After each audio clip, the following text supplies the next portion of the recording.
என் வீட்டுல நான் எப்படி இருந்தவ தெரியுமா? ராணி மாதிரி வளம் வந்துட்டு இருந்தேன். கல்யாணம் பண்ணி வச்சாங்க. அந்த அளவுக்கு சுதந்திரமா தெரிஞ்சிட்டு இருந்த எனக்கு ஏனோ தெரியல, என்ன அறியாமையே என்னோட கணவருக்கு நான் அடிமையாக ஆரம்பிச்சேன். கல்யாணம் ஆகி வந்த உடனே சில கண்டிஷன்ஸ் எல்லாம் போட்டாரு. இன்ஸ்டாகிராம் யூஸ் பண்ணக்கூடாது, ஃபேஸ்புக் ஐடியை டிலீட் பண்ணிடணும், வாரத்துல 4 நாள் சாரி கம்பல்சரி கட்டிக்கணும், காலையில early மார்னிங் எந்திரிக்கணும் அப்படின்னு நிறைய எழுதப்படாத சட்டங்களை கொண்டு வந்தாரு. அவருக்காக எல்லாத்தையுமே பார்த்து பார்த்து நான் ஃபாலோ பண்ண ஆரம்பிச்சேன். ஆனா அவரோ எனக்காக எதுவுமே செய்யல. சின்ன சின்ன விஷயங்கள் கூட காம்ப்ரமைஸ் ஆக மாட்டாரு. ஒர்க்குக்கு போவாரு, வீட்டுக்கு வருவாரு, வீட்டுக்கு வந்தா சாப்பிடுவாரு, தூங்குவாரு, தேவைக்கு பேசுவாரு, லீவ் டேஸ்ல ஃப்ரெண்ட்ஸோட சேர்ந்து அவுட்டிங் போயிருவாரு. இவரு வீட்ல இருக்கிற நேரமே ரொம்ப ரேரா தான் இருக்கும். இவருக்காக மட்டுமே நான் அந்த வீட்டுக்குள்ள வளம் வந்துட்டு இருந்தேன். எப்படா வருவாரு, எப்படா டைம் ஸ்பெண்ட் பண்ணலாம், அவரோட வெளியில போலாம் அப்படின்னு ஏங்கி தவிப்பேன். ஆனா எதையுமே அவரு புரிஞ்சுக்க மாட்டாரு, தெரிஞ்சுக்கவும் முயற்சி செய்ய மாட்டாரு. அவருக்கு தேவையான விஷயங்கள் எல்லாம் மட்டும் ப்ராப்பரா நான் எல்லா விஷயங்களையுமே செய்யணும். அதுல எல்லாம் சின்ன சின்ன குறைகள் இருந்தா கூட சுத்தமா ஏத்துக்கவே மாட்டாரு. இப்படியே என்னோட வாழ்க்கை போயிட்டு இருந்துச்சு. ஒரு நாள் அவருக்கு ஒரு போன் கால் வந்துச்சு. யாரு அப்படின்னு நான் கேட்டப்போ என்னோட காதலின்னு ஓப்பனா ஸ்ட்ரைட்டா சொன்னாரு. நான் கேட்டேன், எதுக்காக உங்க காதலி கிட்ட இன்னுமே பேசிட்டு இருக்கீங்க, விட்டுருங்க அப்படின்னு சொல்லும்போது பேசிட்டு இருக்கவே சடனா அடிச்சிட்டாரு. உனக்காக அவளை விடணுமா, அவ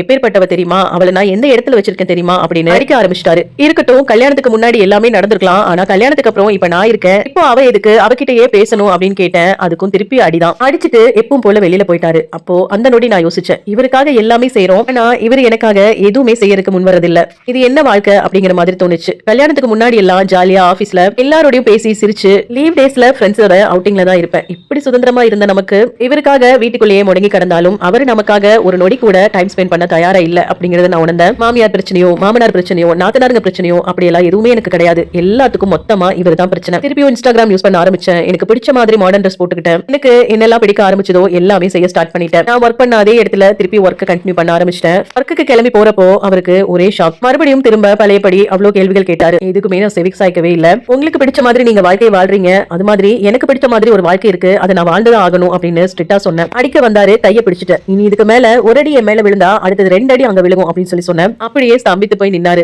நான் இப்போ பிடிச்ச வாழ்க்கையை வாழ்ந்துட்டு இருக்கேன், பிடிச்ச இடத்துக்கு போறேன், பிடிச்ச வேலையை எனக்கு பிடிச்ச மாதிரி செய்யறேன். நானும் என் ஃப்ரெண்ட்ஸோட வெளியில எல்லாம் போவேன் வருவேன். அவரு வீட்டுக்கு வர நேரம் பார்த்து 1/2 மணி நேரம் 1 மணி நேரம் வேணும்னே லேட்டா போவேன். அவருக்கு என்னெல்லாம் பிடிக்காதோ அது எல்லாம் திரும்ப திரும்ப செய்வேன். அவர் முன்னாடியே நிறைய ரீல்ஸ் பார்ப்பேன். என்னோட ஃப்ரெண்ட்ஸ் கிட்ட எப்பவுமே பேசிக்கிட்டே தான் இருப்பேன். சொல்ல போனா அந்த வீட்டுல அப்படி ஒரு மனுஷன் இருக்காரு அப்படிங்கறதையே மறந்துட்டேன்னு தான் சொல்லணும். எனக்கு பிடிச்ச லைஃப் பார்ட்னர் கிடைக்காட்டி பரவாயில்ல, எனக்கு பிடிச்ச வாழ்க்கையை நான் வாழ்ந்துட்டு இருக்கேன். அதுக்கப்புறமா கொஞ்சம் கொஞ்சமா அவரு மாற ஆரம்பிச்சாரு. எனக்கு பிடிச்ச மாதிரி என்னோட டைம் ஸ்பெண்ட் பண்ண ஆரம்பிச்சாரு. என்னோட தேவைகள் என்னவோ எல்லாத்தையும் கேட்டு கேட்டு தெரிஞ்சுக்கிட்டு எல்லாத்தையுமே சரி செஞ்சு இப்போ ஒரு நல்ல ஒரு கணவராகவும் இருக்காரு. இதுக்காக இந்த ஸ்டோரி அப்படின்னா, ஒருத்தவங்களுக்காக எல்லா விஷயத்தையுமே நம்ம காம்ப்ரமைஸ் பண்ணி பண்ணி போறோம் அப்படின்னா அவங்க அதுக்கு ஒர்த்தானவங்க தானா அப்படிங்கிற விஷயத்த பார்க்கணும். நாம தேவை நமக்கு இம்பார்ட்டன்ஸ் கொடுக்கிற அந்த ஆட்கள் கிட்ட எவ்வளவு வேணாலும் நம்ம காம்ப்ரமைஸ் ஆகி போலாம். நம்ம எல்லாம் முக்கியமே இல்ல அப்படின்னு துச்சமா தூக்கி எறியறவங்க கிட்ட நமக்கு பிடிச்ச மாதிரி தான் வாழணுமே தவிர அவங்களுக்காக ஒரு நொடி நம்ம வாழ்ந்தா கூட அந்த வாழ்க்கை வேஸ்ட் தான். இது Facebookல ஒருத்தவங்க ஷேர் பண்ண சொன்ன ஸ்டோரி. அவங்களுக்கு என்ன சொல்ல விரும்புறீங்களோ அது கமெண்ட்ஸா கன்வே பண்ணலாம்.